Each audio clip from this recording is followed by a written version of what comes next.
Hello and welcome to AQA Accounting. In this session, I'll be going through a sole trader question. And this question is on paper 1, AQA 7127, June 2020. So it's question number 15, and the question is about Rachel. So what we're going to do in this session is do a run through of the question. We'll go through the data, we'll go through adjustments, we'll do all the workings first, then we will draft the statement after. It's question number 15, and the question is an income statement. So that's the question there, 14 marks. We want to aim for 15 to 20 minutes for something like this. On average, it's 1.5 minutes a mark, so 14 times 1.5, roughly 20 minutes, okay? So we have a trial balance, we have a number of adjustments, and we're just going to work through each adjustment. Ask yourself, reflect upon how does it affect the income statement. So we're going to start off with workings 1, and this is about revenue. So we're going to write down revenue. Now, the question mentions about a sale or return basis, which had been sent to a customer on the 24th of March, year end 31st of March. So goods were sent on the 24th. They were invoiced at £6,000 with a markup of 25%. And that was recorded in the general ledger and the receivables ledger, meaning general ledger, they recorded it in sales and they recorded that in the SLC. Customer returned the goods on the 3rd of April. So this links into realization, whereby if the transaction is cancelled, then we must reverse the transaction in the books. At the moment, the revenue is 162,468, just there. Okay, that's the value of revenue. Now, you should know that when you have a sale or return basis, that's basically when you sell the goods to the customer. If they don't want them for whatever reason, they have the choice to return it. So this customer took the goods, we recorded it, but the customer returned it. So our revenue, we have to cancel. We are going to bring revenue down. So we are going to bring it down by the selling price of 6,000. We sold them for 6. We are going to bring our revenue down by 6,000. Now that gives you 156,468. This is your new revenue figure. That's the new revenue. So we've adjusted it for the sale/return transaction. The revenue is ready to go. That's the new revenue. Okay. Workings number 2.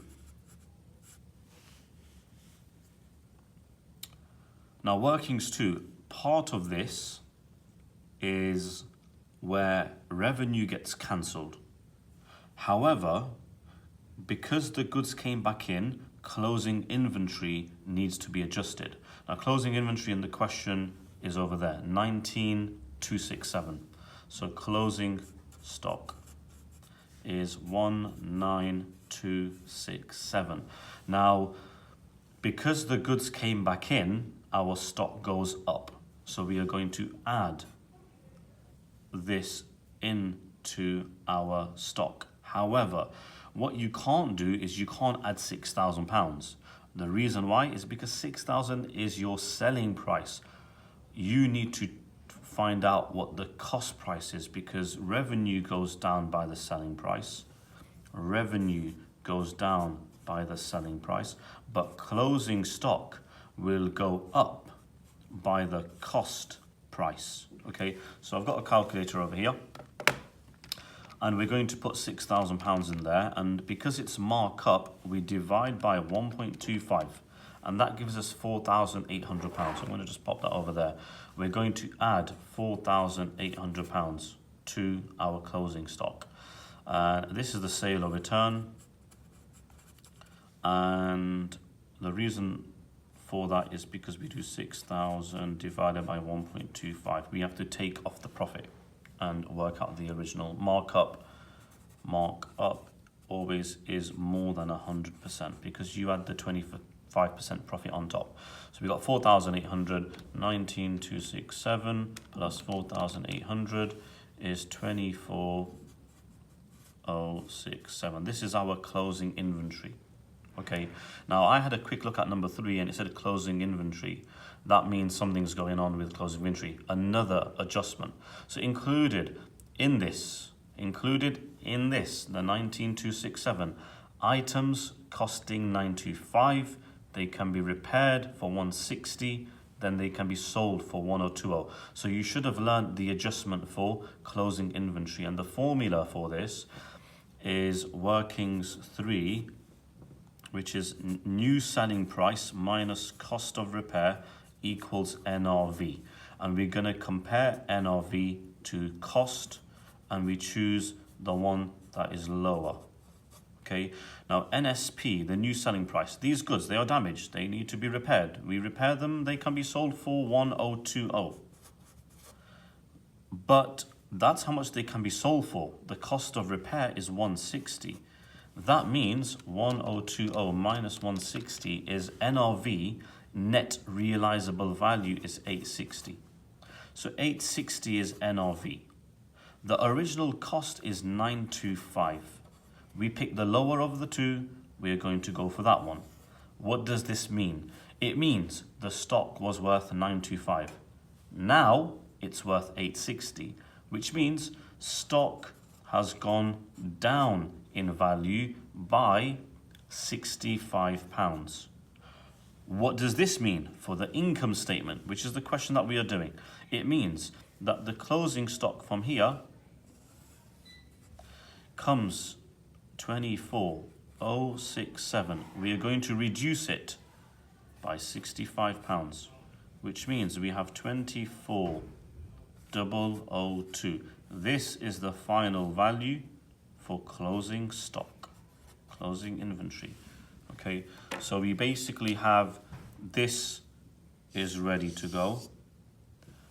This we've built on that, so we're going to ignore that. That is ready to go there. There and there. Okay. Let's move on. So we've dealt with that, Let's move on to point number 4. Now, point number 4 is workings number 4. Workings number 4 is to do with rent. Let's look for rent. Rent, £14,000. Rent and rates.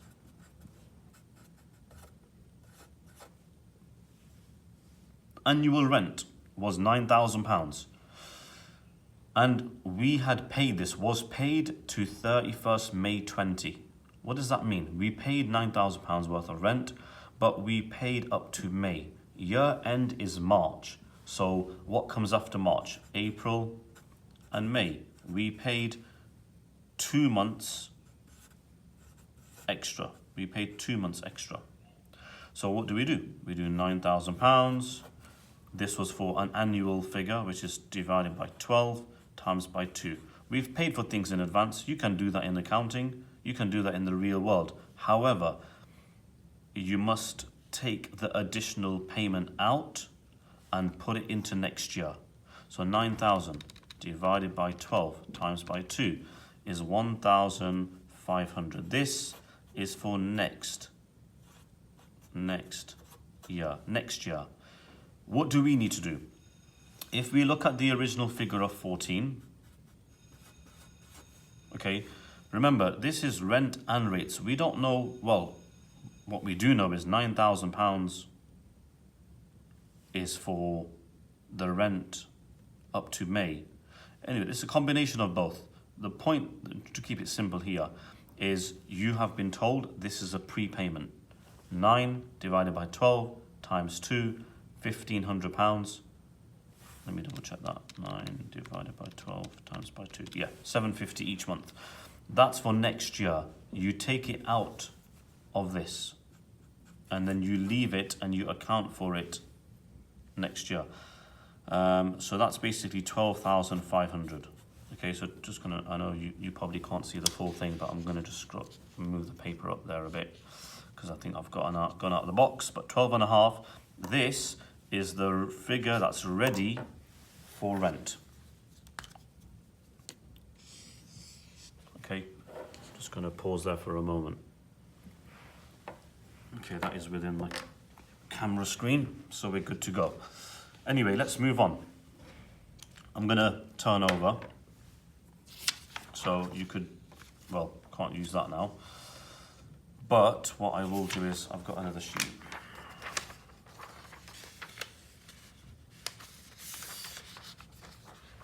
Let's just fold that. Okay, so this is done as well. Right, purchases. This is W5. W5 purchases. Okay, in terms of purchases, what they've mentioned is included in there are fixtures and fittings costing 12. Now, in terms of purchases, our figure is 82567. Included in here, included is £12,000. We must take it out. Why? Because if you buy fixtures and fittings, it's not part of purchases, it's part of assets, and you must account for it correctly. 82 minus 12 is 70,567. So that's purchases, and that's purchases is done. Just gonna get the light back on.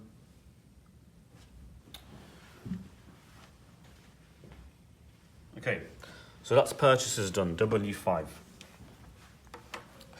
This is only for goods for resale. This is for the company use. You cannot mix the two. Number 6, depreciation. Now this one we're going to look at now. Number 6. Okay, depreciation, workings number 6. Depreciation. Right, in terms of depreciation, it says 20% straight line. Which means straight line is on cost. Look at the fixtures, £96,000. Okay, £96,000. Now, what I would have done is 20% of that. However, I can't do that. Why? Because this is fixtures and fittings as well, which I put in there. What did we do? We took it out. We take it out and we add it to this. Okay, we've got to add it to this. So 96 plus the 12 becomes 90, 108. 108, now we can do 20%. Okay, so 10, 800 times by 0.2.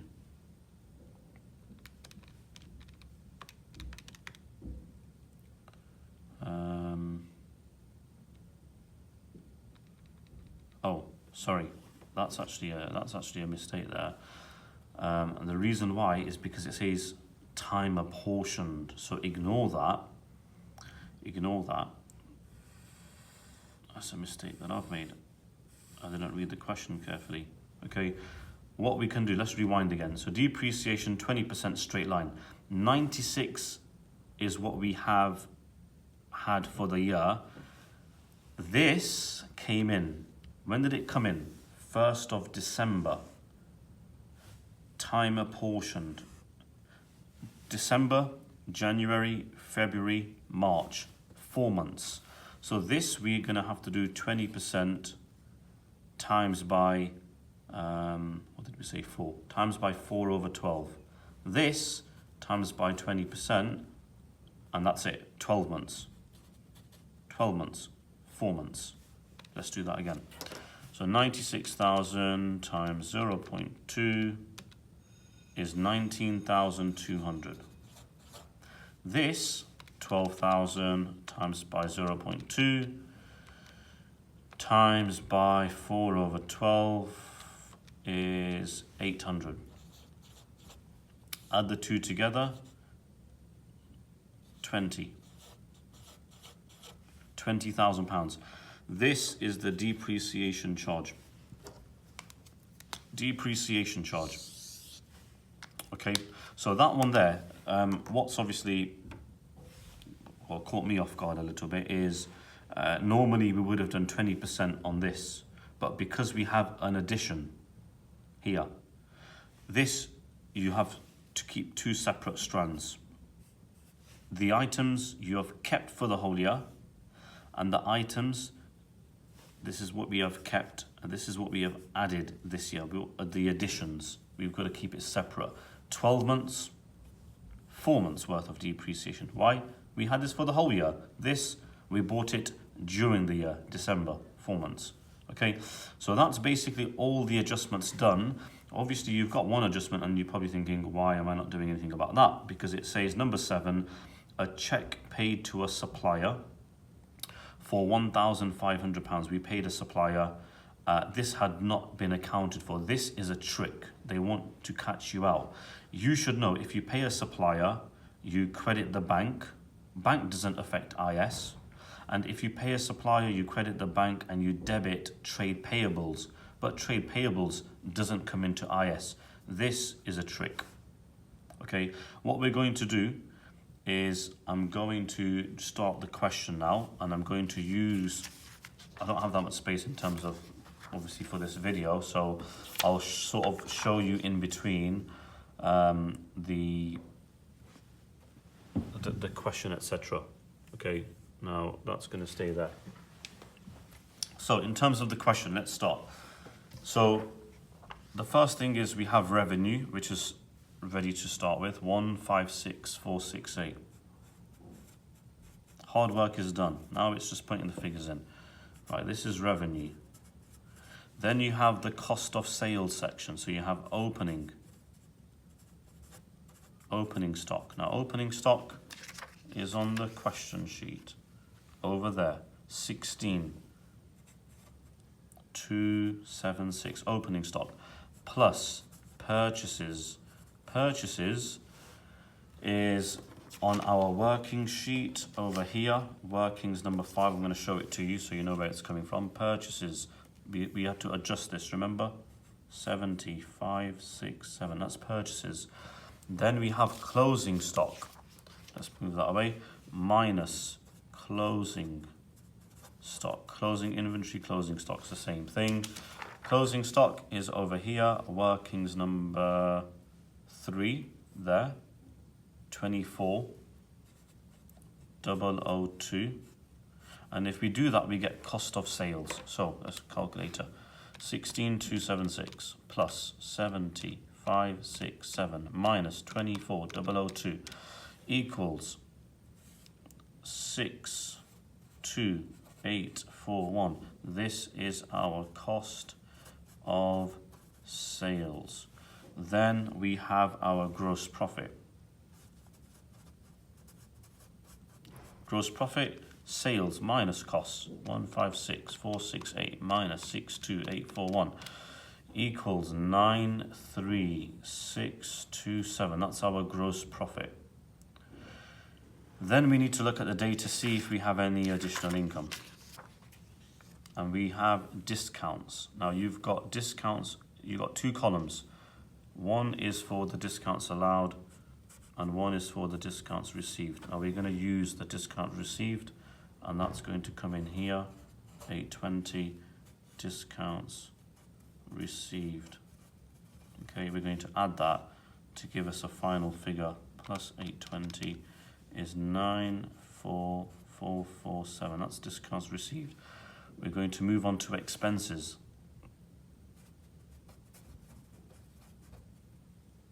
Okay, in terms of expenses,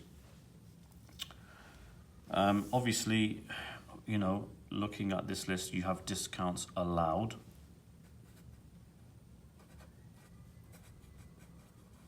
Discounts allowed, 460. Drawings, inventory, fixtures. Fixtures had depreciation. Look at workings number 6. Working 6, depreciation 20.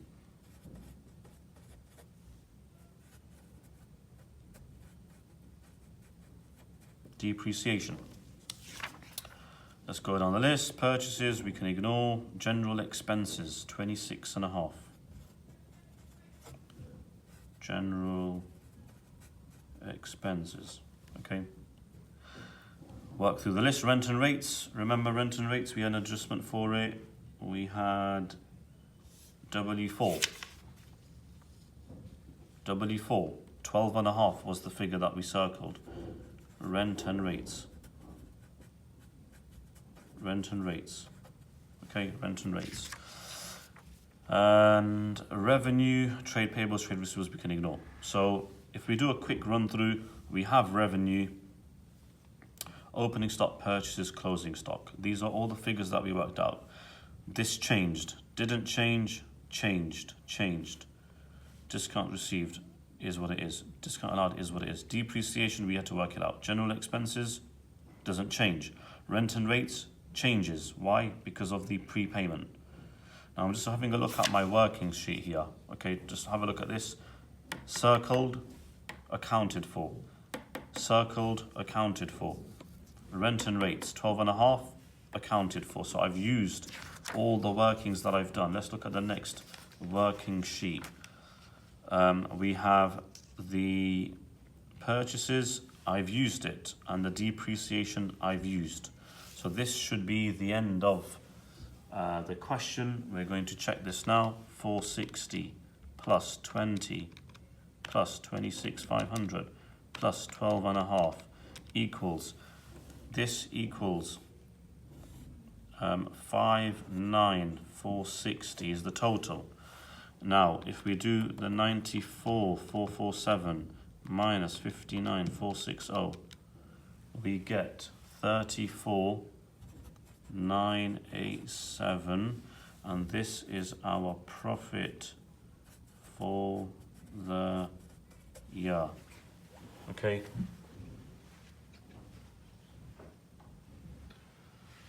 And I've just checked the mark scheme, and I believe that is correct. So that's basically the end. Gonna have a quick look and see. That's taken 21 minutes, okay, with me and my commentary. So really, if you were to cut, I don't know, let's say 10%, 20% of that time, you'll probably get it done in 17, 18 minutes. Something like this, you just have to pace yourself, work through the question. I'll do a quick summary whilst we've got a minute. If you're happy, then you can just obviously end the video. But I'm going to do a quick run through and just run through the process. It'll take 1 or 2 minutes, okay?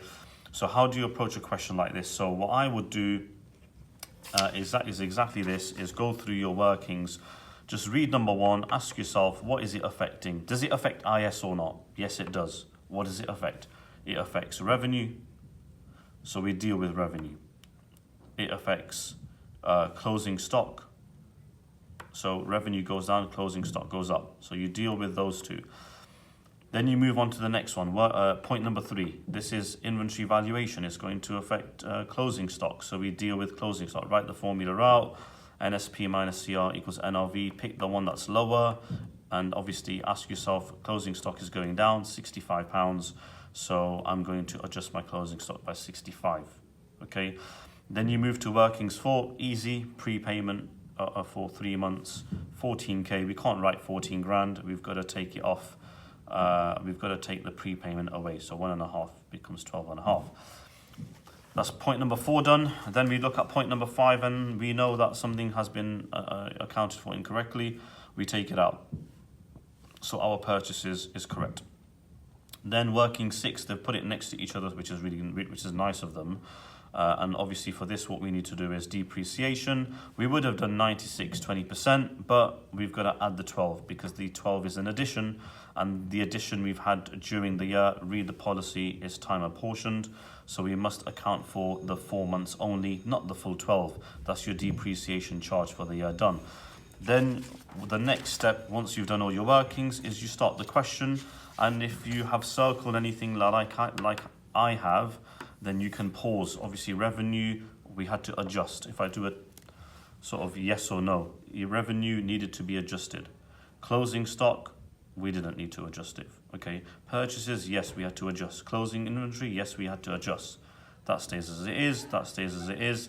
That, it is what it is. That's what it is. Depreciation, we worked out. General expenses, we didn't have to do anything. Rent and rates, yes, we had to account for that. Okay. And that's pretty much it. That's the end of the question. There is a 6-mark question after this, which I haven't printed, but I'll talk you through it now. It'll take a few minutes. And that question was something along the lines of assess or analyze the implications of, where is my highlighter?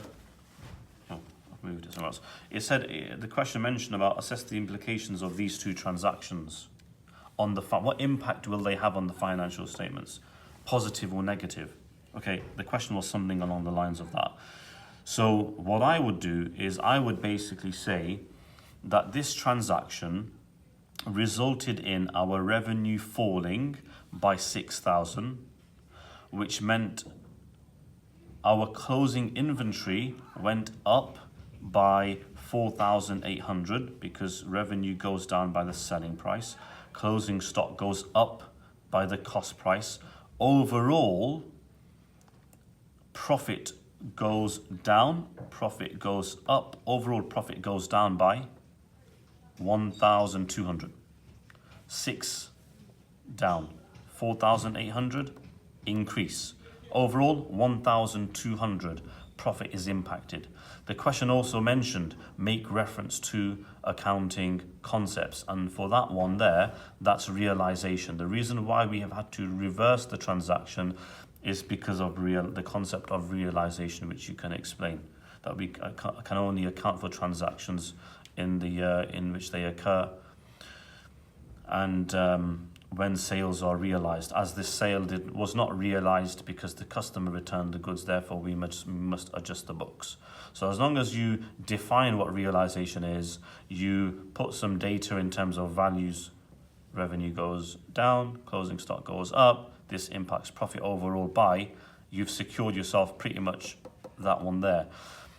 The second point they mentioned in the 6 marker is how does this transaction, the inventory valuation, affect financial statements? And again, I would have just mentioned because of the concept of prudence, we need to ensure that profits are not overstated, no assets are overstated, and because we have goods which are damaged, if you look back at the workings, right, here are the workings. The original cost was 925, but according to accounting standards, they are worth 860. What does that mean? It means stock goes down. What does it mean when stock goes down? It means if closing stock values go down, cost of sales goes up, profits come down. Okay, so profit goes down overall by 65. And then you could also mention as part of prudence that the closing stock valuation, look at the question, right? They gave it 19,267. What did we show? 24,002. Well, in terms of that, it was a reduction of 65. So you could even say in the financial position within the current asset section, the closing stock will now be down valued by £65 as a result of the cost of repair, and how that impacts the overall valuation of the stock. So really it's a chain analysis, application of data, and application of the accounting concept. Same for here. The impact to profit, the impact to the IS, the impact to FP, state and explain the accounting concept, and use the financial data in your answer, and you can score 6 out of 6 quite easily. This was actually quite a nice question. Paper 1 is, a lot of it is around sole trader statements, financial statements, adjustments. It's the easy part of financial accounting. So make sure you are solid on adjustments, and you know the implications of these sorts of things: depreciation, disposal, errors, etc. Make sure you know the impact of this. Okay, but we'll leave it there. Thank you very much for watching. All the best, and keep tuned for future videos coming soon.